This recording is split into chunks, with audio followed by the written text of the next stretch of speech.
Here are 7 mistakes people make when talking to an INTJ. Number 1. Mistaking their silence for disinterest. You're mid-conversation, maybe even baring your soul, and the INTJ across from you is sitting there, expression calm, arms crossed, gaze steady. Not interrupting, not nodding excessively, not giving you the little cues most people offer to say, "Yes, I'm with you." And suddenly, doubt creeps in.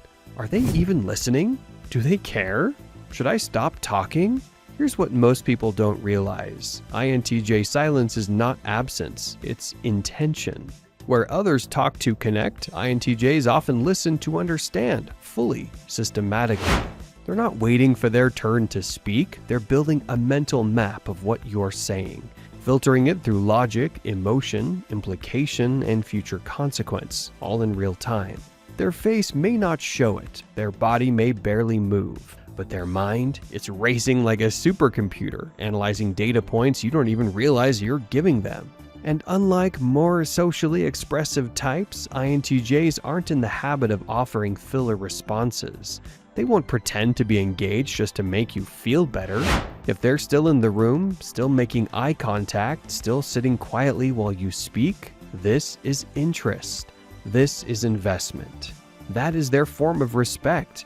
They don't fill silence just to fill it. When they finally speak, they want it to mean something. They're looking for patterns, truth, structure beneath your words. And when they've got it, they'll respond with insight you didn't expect. Something clear, sharp, unsentimental, maybe, but deeply tuned in. The danger is many people walk away before that happens. They take the quiet as coldness, the pause as disapproval, but they were being heard more deeply than they realized. So, if you're ever talking to an INTJ and they go quiet, don't panic. That silence might be the sound of someone actually listening. If you're willing to delve even deeper into your personality type, we're excited to announce the release of our insightful books. In the first one, you can explore the nuanced dynamics of INTJ relationships and uncover strategies to foster deeper connections based on understanding and compatibility. In the second, you can gain clarity on navigating the intricate terrain of career choices with a guide tailored specifically for INTJs, offering actionable advice to leverage their unique strengths effectively, and finally choose the best career path. As a special offer for our subscribers, we have a promo code available for your purchase. Link is in the description below. Number 2, interrupting their thought process. Imagine you're watching a master chess player silently calculating 20 moves ahead. Now, imagine you interrupt their concentration with a random question about yesterday's weather. That's what it feels like to interrupt an INTJ mid-thought. INTJ's minds work in layered sequences, not just one idea at a time, but multiple threads weaving together simultaneously. When they pause mid-sentence, it's not a or filler, it's a crucial mental checkpoint. The moment they're aligning all the pieces before making their move.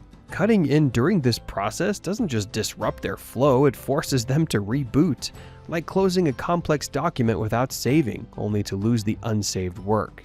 And that's why they can sometimes seem frustrated or distant after being interrupted. It's not personal. It's the annoyance of having to untangle their own thoughts all over again to start fresh when they were this close to clarity. So if you want to truly connect with an INTJ, learn the art of patience. Wait for the space. Trust that their silence means their brain is firing on all cylinders. Because when they finally speak, the payoff is worth it. Number 3, demanding instant emotional availability. Trying to get an INTJ to open up emotionally on the spot is like trying to pull a book off a high shelf with a ladder missing a few steps. Possible, but awkward and likely to fall flat. INTJs don't wear their feelings like a neon sign. Their emotions simmer beneath a calm, collected exterior. Powerful, but carefully contained. When someone demands, "Tell me how you feel right now," it's like pressing fast forward on a slow, intricate symphony. They don't rush the process because emotions aren't a checklist item. They're a complex system to be understood, analyzed, and respected. For INTJs, opening up emotionally means letting down a meticulously built fortress, brick by brick, with deep trust as the mortar. Push too hard and the drawbridge goes up, the walls rise. The fortress seals itself off again. So, if you want an INTJ to share their inner world, give them time, show consistent respect and patience. Build that trust with your actions, not just words. Because when an INTJ finally opens their heart, it's not a trickle. It's a carefully measured flood. Number 4, taking their bluntness personally. INTJs don't sugarcoat. Their honesty isn't about being harsh. It's about being efficient and effective. When they deliver a blunt comment or critique, it's not a personal attack. It's their way of trying to improve the situation or even help you improve. They value logic and clarity over feelings, not because they lack empathy, but because they believe that honesty is the best kindness. If they think you can do better, they'll say so, often without the softening words most people expect. So, when you feel stung by their directness, try to look beyond the delivery and see the intent. Respect, belief in your potential, and a desire to cut through the fluff to the heart of the matter. The INTJ's bluntness isn't rejection, it's investment. Number 5, over-explaining simple concepts. INTJs are the ultimate mental athletes. Their brains sprint through ideas, connecting dots faster than most people can even spot them. When you start explaining something to them, even something seemingly complex, they often already have the full picture in their mind. Imagine trying to teach a rocket scientist how to tie their shoes. Every extra word, every repeated example feels like slow motion in a world where everything is moving at light speed. When someone over-explains, the INTJ's mind begins to wander.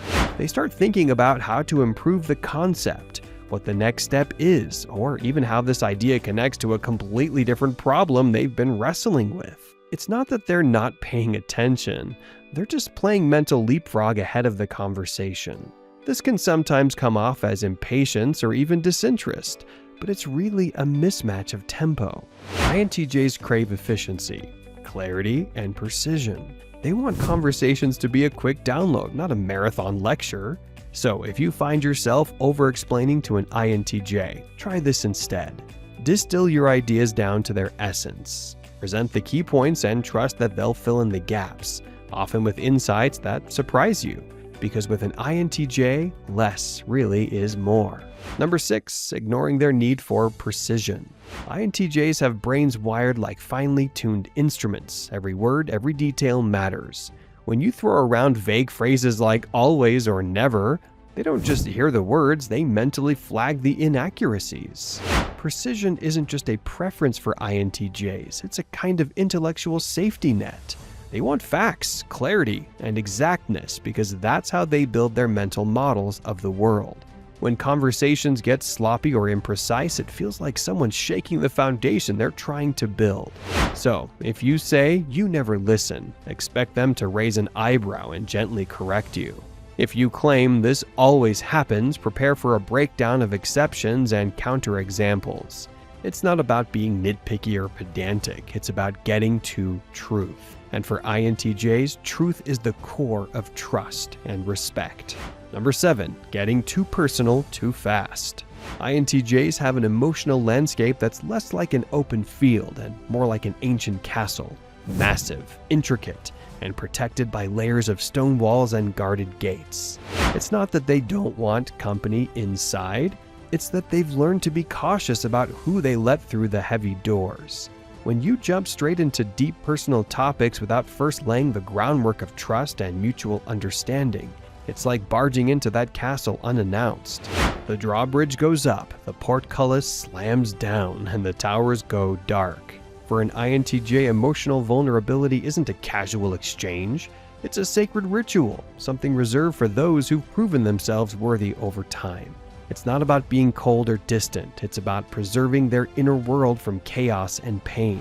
They watch carefully, analyze silently, and measure their emotional investments with the same rigor they apply to everything else in life. They're constantly asking themselves, is this person reliable? Can they handle complexity? Will they respect my boundaries? If you push too hard, too fast, you risk reinforcing the walls instead of dismantling them. They don't withdraw because they don't care. They retreat because they're protecting a precious, vulnerable part of themselves. But when they do let you in, when the castle gate creaks open just a crack, you gain access to a realm of profound depth, unwavering loyalty, and insight that few ever see.